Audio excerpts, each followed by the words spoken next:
Élete során akár minden 5. embert érinthet pánikroham. A pánikrohamok hirtelen alakulnak ki, és bár nagy ijegységet kelthetnek, önmagukban nem veszélyesek.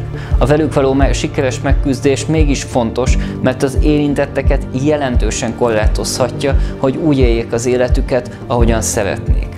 A pánikrohamokat azért is fontos felismerni és kezelni, mert felhívhatják a figyelmet olyan lelki zavarokra vagy traumákra, amelyeket nem dolgoztunk fel.